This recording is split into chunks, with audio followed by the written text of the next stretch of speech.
Сәлеметсіңдер ме 8-ші сынып оқушылары? Физика пәнінен жарық құбылыстары бөлімі бойынша жиынтық бағалау 4-ші тоқсанның бірінші жиынтық бағалауы балар.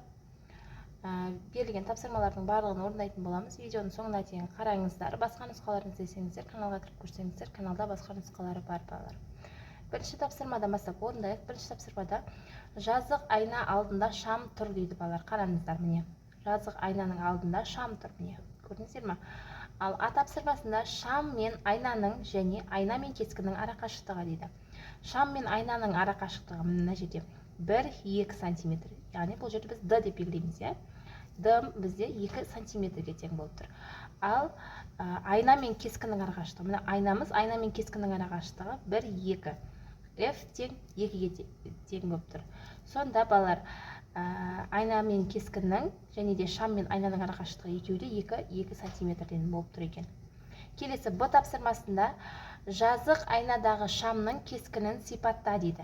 Бұл жердегі кескін бізде тура, жалған және де өлшемдерімен бірдей болып тұр. Дененің өлшемдерімен бірдей болып тұр. Солай жазып қойсақ, тура, жалған және өлшемі дененің өлшемдерімен бірдей. Ары қарай екінші тапсырмамызда балар, қараңыздар. Екінші тапсырмада оптикалық тығыздығы әртүрлі ортаға түсірілген сәуле жолдары көрсетілген. А тапсырмасында ортаны оптикалық тығыздығының арту ретімен орналастырыңыздар деп тұр. Қараңыздар, бірінші, екінші, үшінші, үш график берілген. Бұл жерде арту ретімен деген сол себепті бірінші біз ең аз табамыз. Бұл жерде ең аз екінші сурет. Сонда біріншісі екінші сурет болады. Екінші бізде бірінші сурет, үшінші бізде үшінші сурет. Сонда ең аз 2, 2 бірден кішкентай, 1 3-тен кішкентай, ең үлкені 3 болып тұр, 3, 1, 2 болып тұр. Осылай жазып қоясыздар. Ал келесі үшінші тапсырмада суретте ортаға бағытталған жарық сәулесі бейнеленген дейді. А тапсырмасында суретте жарықтың таралуының қандай құбылысы бейнеленген дейді. Қазір мен сіздерге суретті көрсетемін. Қараңыздар балалар, үшінші тапсырмада ортаға бағытталған жарық сәулесі бейнеленген суретте жарықтың таралуының қандай құбылысы бейнеленген дейді. А тапсырмасында, Б тапсырмасында жарықтың таралу жолдарына қарап қандай орталар берілгенін анықтаңыздар дейді балалар. Суретте қарасаңыздар, N және N1 таралу жолдары көрсетілген. Енді осыны орындаймыз. Балалар, А тапсырмасында жарықтың таралуы қандай құбылыс бейнеленген дейді. А тапсырмасында бізде балалар жарықтың толық шағылу құбылысы бейнеленген. Жазып қоямыз. Жарықтың толық шағылу құбылысы бейнеленген.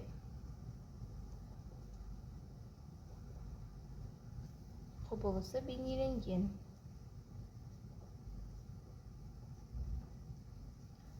Ал Б тапсырмасында N1 оптикалық тығыздығы жоғары орта, бізде жарықтың таралу жолдарына қарап қандай орталар берілгенін анықтаңыздар деген ғой. Ал бұл жерде N1 бізде жазамыз. N1 бізде оптикалық тығыздығы жоғары орта.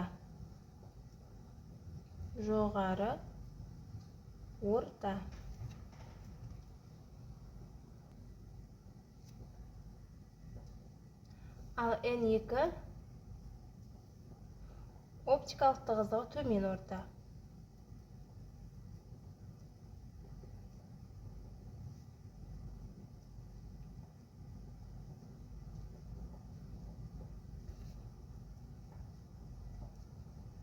Төмен орта.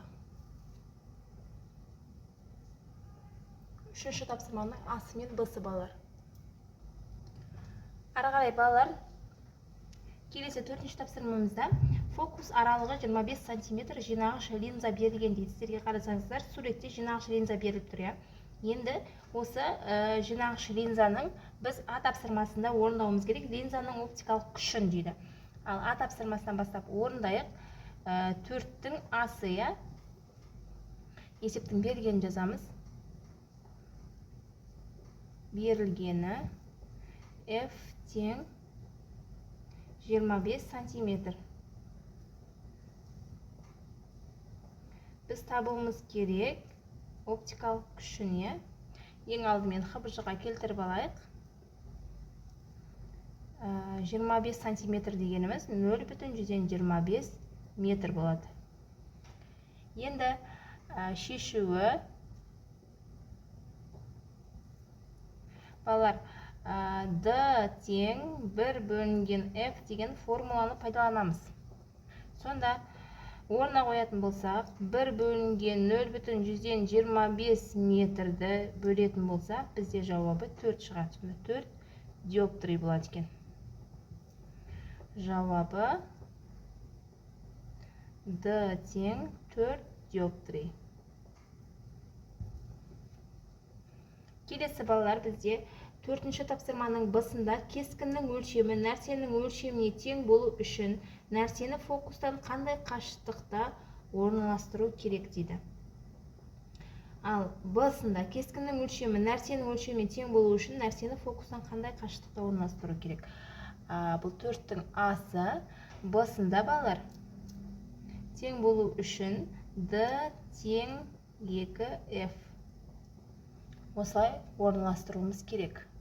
Ал С тапсырмасында кескіннің өлшемі нәрсенің өлшемінен кіші болу үшін нәрсені фокустан қандай қашықтықта орналастыру керек дейді.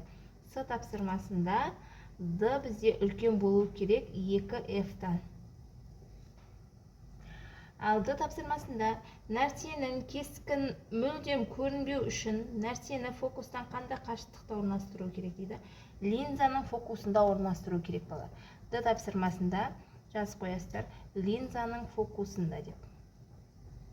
Линзаның фокусында. Линзаның фокусында орналастыру керек. Балалар, бұл бізде 4-ші тапсырмамыз. 4-ші тапсырманы Асы, Бсы, С және Д тапсырмалары. Балалар, осымен бізге берілген бөлім бойынша жиынтықтың 4 тапсырмасының барлығын орындап аяқтадық. Түсінбеген сұрақтарыңыз болса, комментарийға жазып сұрасаңыздар болады. Ұнаған болса лайк басып, каналға тіркеліп, достарыңызбен бөлісіп қойыңыздар. Сау болыңыздар.